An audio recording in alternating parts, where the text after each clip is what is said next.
the 16th century was a period of significant historical importance.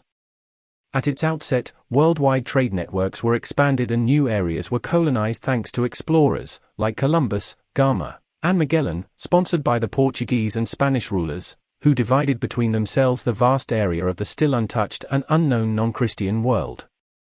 Consequently, Spanish explorers conquered vast territories in the Americas, and the Portuguese went on a spree of colonial expansion into commerce-thriving Asia in the east, where they established trading posts and colonies in regions like India, Indonesia, and China, ultimately building the first world seaborne global empire. This initiated a long spell of imperialism and centuries of European influence in the Indian Ocean region. The center of this development was Portugal's Estado da India, whose glory peaked in the middle of the 16th century.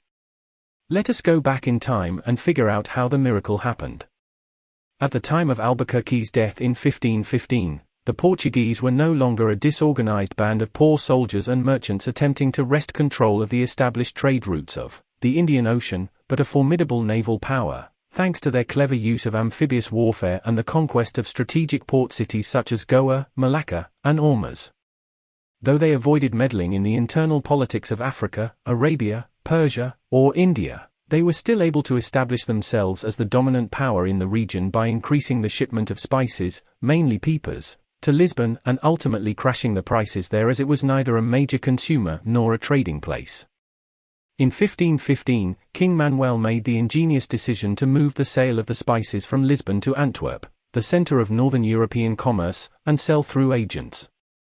From here, goods could be shipped along the Low Countries rivers and canals through German banking institutions' agents, who had their own distribution systems and were ready to finance future shipments.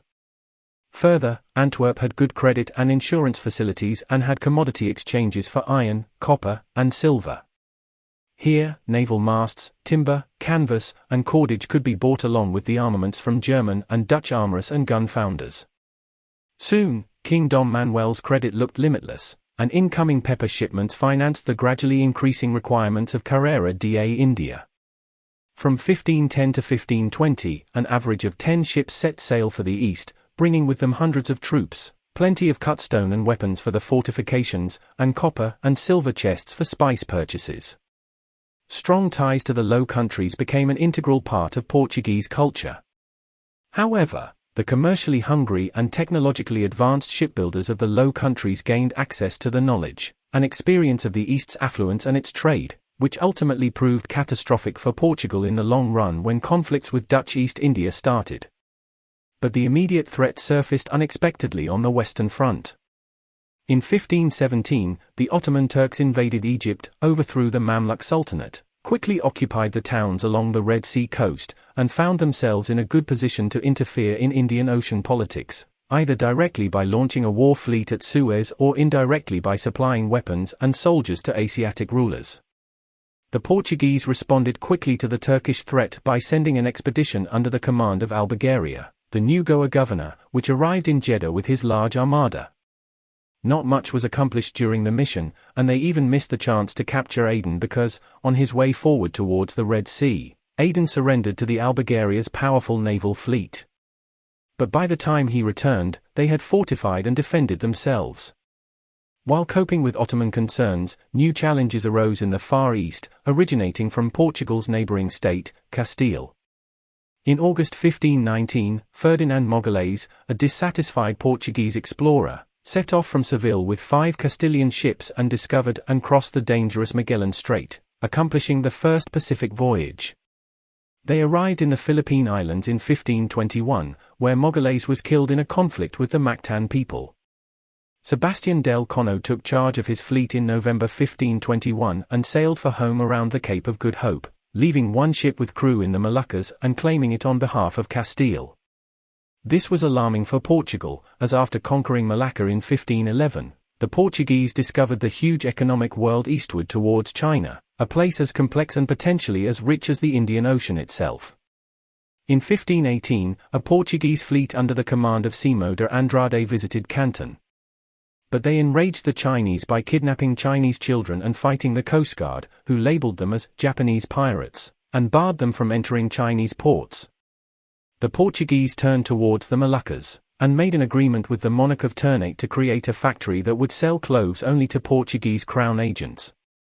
They captured the remaining Spaniards and built Ternate Fort in 1522, and a feitoria was built on Ambon in 1523. The Tordesillas Treaty of 1494 between Spain and Portugal, which stopped the war in the Atlantic, was ineffective on the other side, and in 1526, a second Spanish invasion allied with the ruler of Tidor intensified Portugal-Castile hostility. Portugal and Castile had resumed peaceful territory negotiations.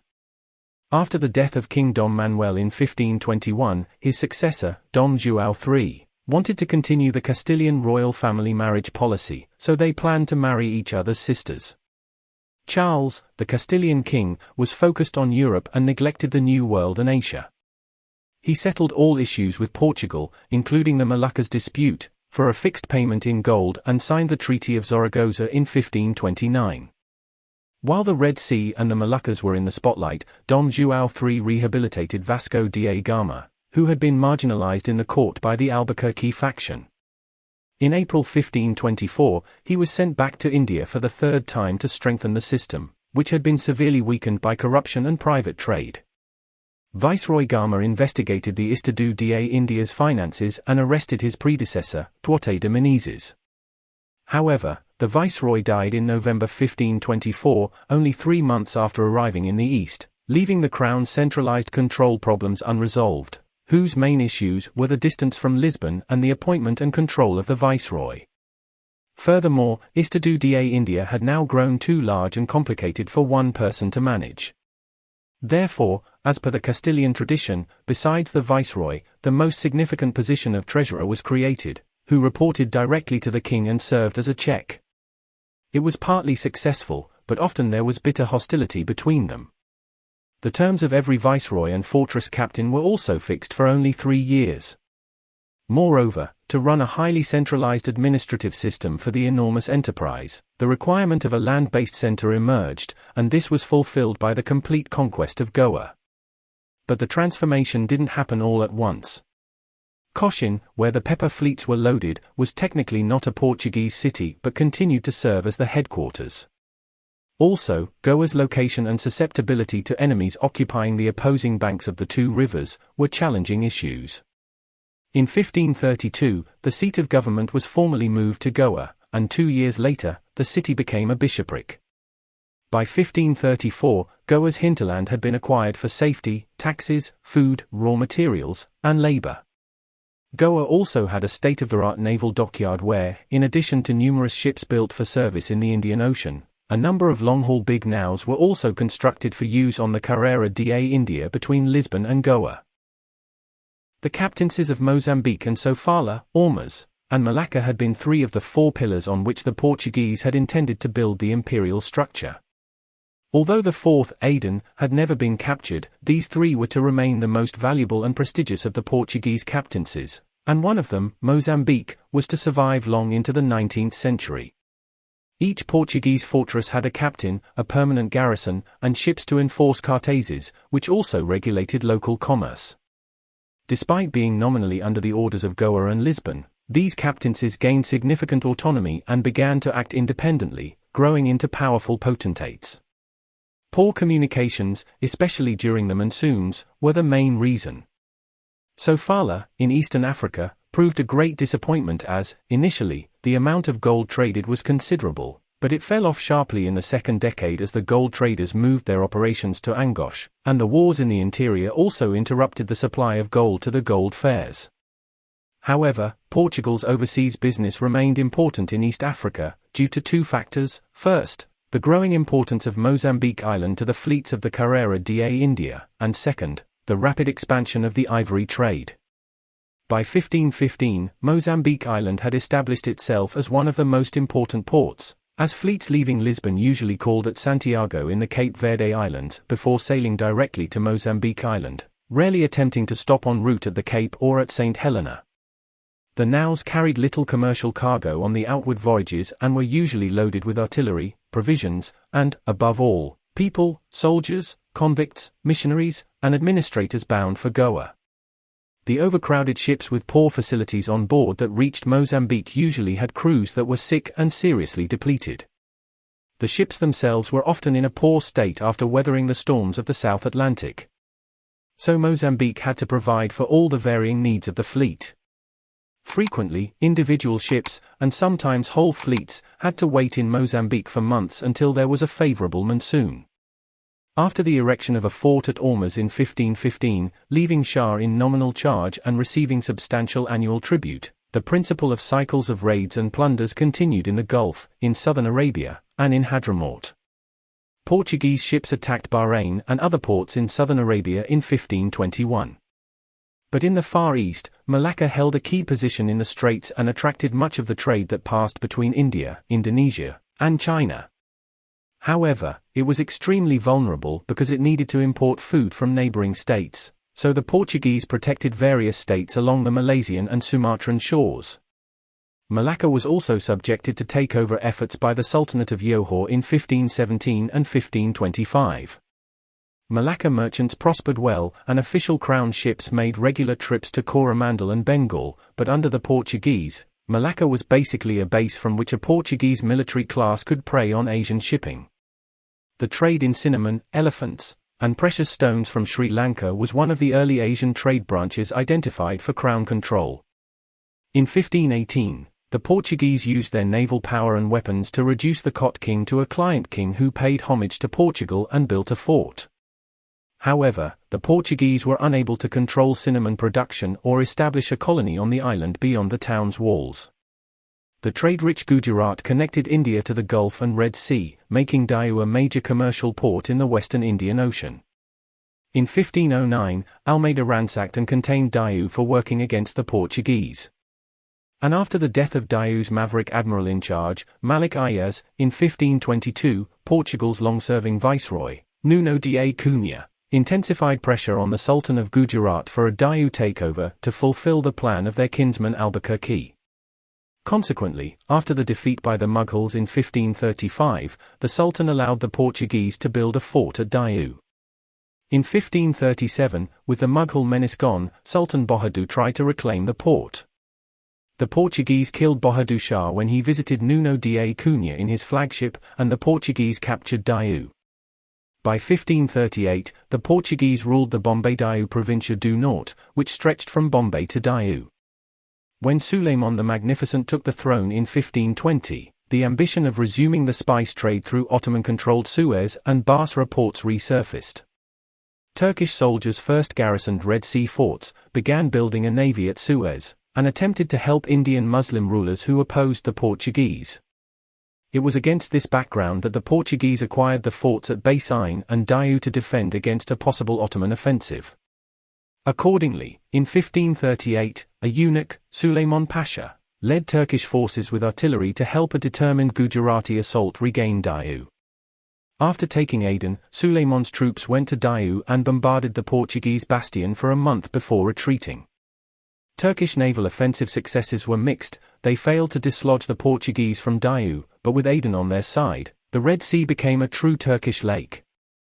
The mounting debts and increasing costs of military operations in East Africa forced Portuguese King João III to re-evaluate global commitments. They decided to put all available resources into the war against the Turks, and abandon 4 of the Moroccan fortresses whose defense no longer served any commercial purpose.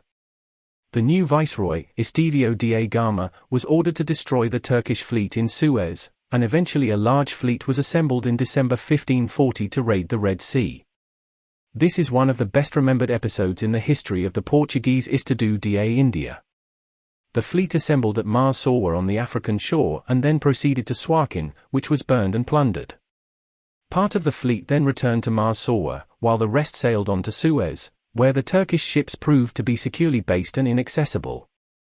On the shore of Sinai, as close to Jerusalem as the Portuguese were ever to come, Estevão da Gama enacted some of the rituals of crusading chivalry before returning to Marsawa. While Portuguese policy focused on the pepper trade, the unofficial empire expanded in all directions, as did the Ottoman menace.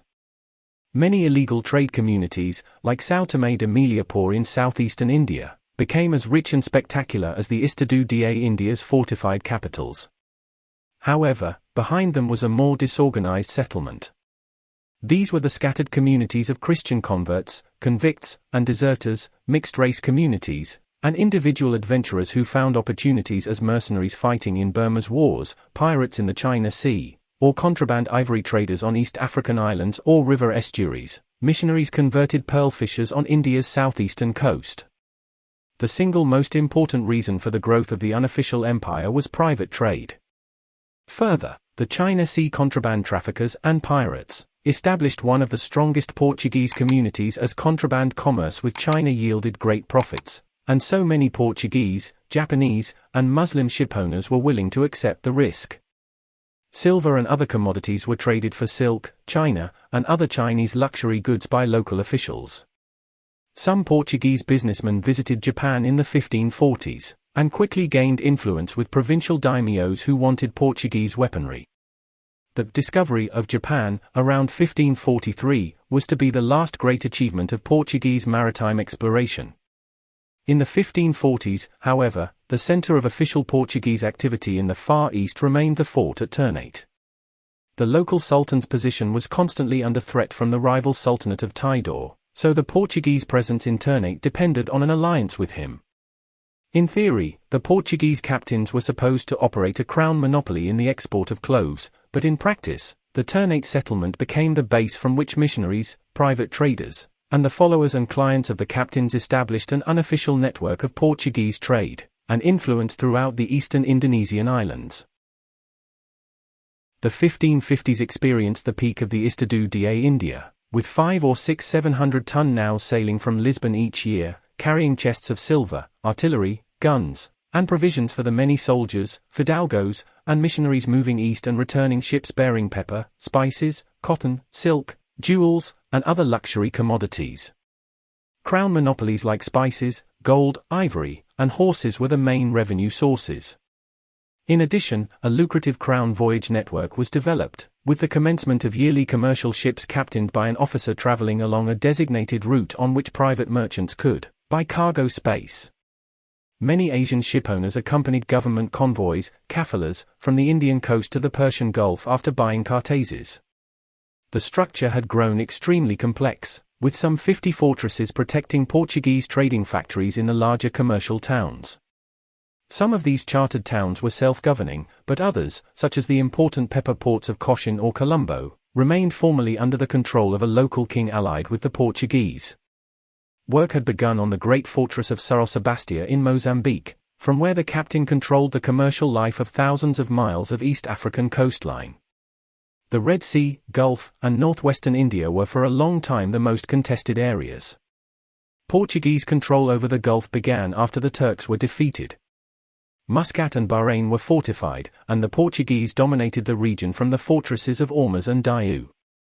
Portuguese forts in Bassein, Chaul, Daman, and Diu protected royal interests on India's western coast, controlling the coastal provincia du Nord between them.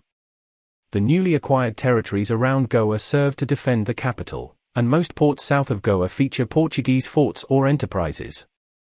However, Calicut, the Malabar coast's only rival port, was still surviving and occasionally fighting with them. In the China Sea, the Portuguese made the most spectacular advances. In 1556, an informal agreement was made with the governor of Canton province for a settlement to be made on the small island of Macau near the mouth of the Pearl River. The merchants of Macau were soon exporting large quantities of silk westward to Malacca and India, but chiefly to Japan, where they were exchanged for the silver that the Chinese economy was able to absorb in almost limitless quantities. The Macau-Japan trade almost at once eclipsed all other Portuguese commercial activity, and the expansion of silver mining in Japan allowed the Portuguese to acquire privileged access to their own source of the precious metal. Portuguese merchants in Macau were closely involved with the commercial networks of the Estado da India, bringing large quantities of pepper from Southeast Asia to China along with Indian cotton and base metals. The growth of this trade led directly to a substantial increase in the yields of the customs houses in Malacca and Goa. Japan and China also attracted missionary entrepreneurs. Francis Xavier had begun his mission in Japan in 1549 and had planned to move on from there to China, but he died in 1552, shortly after arriving in that country. However, his growing fame and sanctity made the Jesuits' efforts worthwhile in developing Far Eastern missions. The spectacular growth of Portuguese trade between China and Japan, the founding of the Portuguese settlements of Macau and later Nagasaki, and the expansion of the Jesuit missions in Japan and China, created a new center of Portuguese imperial activity that was largely independent of Goa and threatened to rival Goa's wealth and prestige. Moreover, it was almost entirely an unofficial enterprise, entirely supported by private traders and missionaries. Only the appointment of a captain major for the annual voyage from Malacca to Macau and Japan linked it in a formal way with the rest of the Estado da India. Thus, the 1550s saw the end of Turkish hegemony in the Indian Ocean and the rise of the profitable China-Japan trade. Though the Antwerp factories shut down and Europe's problems had not yet threatened Portugal's control of the eastern maritime route, but the Crown bullishness about Estado da India's future was certainly a misplaced optimism. In the decades that followed, the empire faced threats from all directions, initiated with the unfortunate death of King Sebastopol without an heir in the ill-planned crusade in Morocco at Alcázar el Kebir, which ultimately led Philip of Spain inheriting the throne of Portugal along with Spain and other states, creating one of the world's largest empires, and as a consequence inviting the wrath of the world's first and mighty MNC, Dutch East India Company, on Portuguese overseas settlements.